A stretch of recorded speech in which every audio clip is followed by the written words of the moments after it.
So now we've arrived at probably the most commented on and best known episode from the Inferno, Dante's encounter with Paolo and Francesca. Commentators have approached it in many different ways. We're going to take a very specifically focused approach to it here. This is the first sustained encounter and conversation between Dante the Pilgrim and named sinners in the Inferno. It establishes the pattern that all of the other principal encounters and conversations will follow. It's the pattern of ironic conversation, a subtext which is going on beneath the text of the words that are exchanged between sinner and pilgrim. We have to learn how to read that subtext, because it's there in the ironic interpretation that we'll find what it is that's important for the pilgrim to learn, and therefore what it's important for us as readers to learn from the pilgrim's experience for ourselves. In the canto, up to this point, we've seen that Dante is at some pains to establish the history of romantic love as it's been portrayed in classical literature. Dante makes it clear, in other words, that the context in which this encounter is going to occur is the same historical, cultural, and literary context in which he wrote the Vita Nuova. It is as poet of Beatrice that Dante is encountering and recognizing himself in his encounter with Paolo and Francesca. Francesca first addresses Dante in this way. O living creature, gracious and kind, that come through sober air to visit us who stain the world with blood. If the King of the universe were our friend, we would pray that he might give you peace, since you show pity for our grievous plight. There's our first clue. It's not because of their attitude toward Dante that they cannot pray for and further his peace.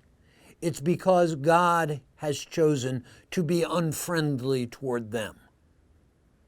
God's choice, not their choice. This is the pattern we'll see repeated over and over again. A refusal of responsibility, a refusal to engage the fabric of relationship that is their actual, true identity. She goes on. Love, quick to kindle in the gentle heart, sees this man with the fair form taken from me. The way of it afflicts me still. Love, which absolves no beloved from loving, seized me so strongly with his charm that, as you see, it has not left me yet. Love brought us to one death. Gehenna waits for him who quenched our lives.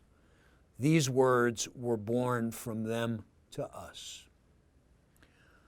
Francesca first, here, and then Dante, the poet, in the Vita Nuova, portrays love as a divine force, something that takes people's freedoms away.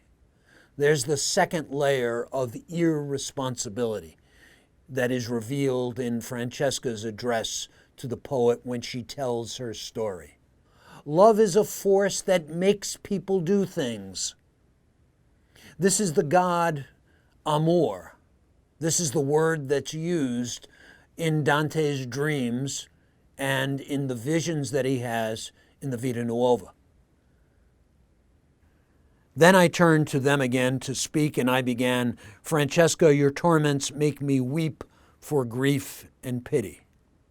But tell me, in that season of sweet sighs, how and by what signs did love acquaint you with your hesitant desires? Tell me more how love made you do what you did. And she to me, there is no greater sorrow than to recall our time of joy in wretchedness, and this your teacher knows. This evokes that experience of contrapasso. These souls huddled together in pairs, swirled in a cold, bitter wind. They chose to identify themselves entirely, abusively, with their love relationship, its physicality, and its emotions. Now, everything in reality that is not that love relationship is cold and battering and abusive to them. They suffer the identity they chose to become. One day, to pass the time in pleasure, we read of Lancelot, how love enthralled him. We were alone without the least misgiving. Notice, it is reading. It is reading a poem. It is reading a poem about lovers that is the occasion of their downfall. This makes it clear once again that what Dante has in mind specifically is his way of writing poetry of love, and it is that way of writing the poetry of love in the Vita Nuova that must be repented. It is that from which he recognizes he must undergo a conversion and write something different. More than once, that reading made our eyes meet and drained the color from our faces. Still, it was a single instant that overcame us. This is the moment of recognition. This is where she reveals herself. Dante sees her as who she is and sees himself in her. When we read how the longed-for smile was kissed by so renowned a lover, this man, who shall never be parted from me, all trembling, kissed me on my mouth. A Galeotto was the book, and he that wrote it. That day we read no further. Again, probably the best-known line from the Inferno, and indeed the entire poem. That day we read no further. The line always elicits a chuckle or a smirk, especially in younger audiences, because they say, we know what that means. But reading no further, it's not reading, it's not the doing of the carnal sin. It's the not reading further, not reading how it turned out for Lancelot and Guinevere, not reading further how one expects this to turn out for oneself, not being willing to try to take responsibility for the meaning that must be read in the actions. This is their sin, and more importantly, this is the clear and final verdict on Francesca's part, that this is the way she will continue to tell her story for eternity. This is who she has decided to become. This is my story. I'm sticking to it. Therein lies her damnation. And when Dante recognizes that, the effect is wonderfully, poetically clear and powerful. While one spirit said this, the other wept, so that for pity I swooned as if in death, and down I fell as a dead body falls. It ends in death.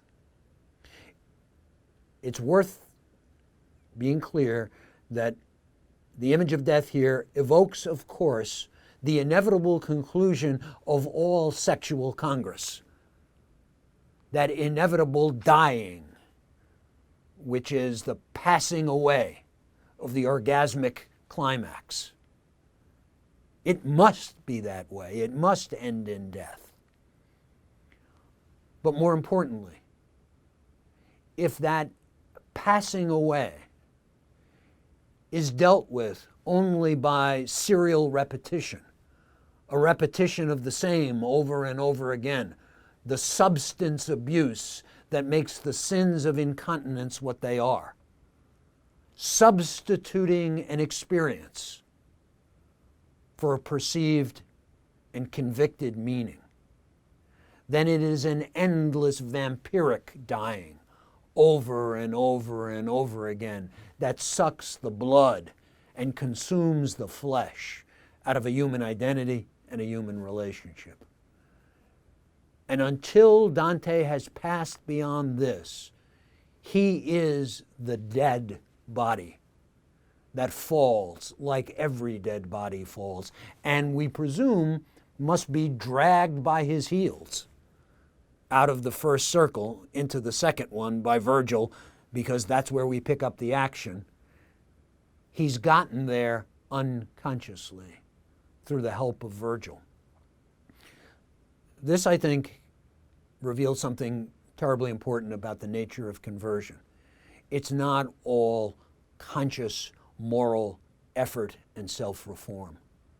Sometimes we have to be dragged, either kicking and screaming or unconscious, out of harm's way by someone who knows better than ourselves what we need.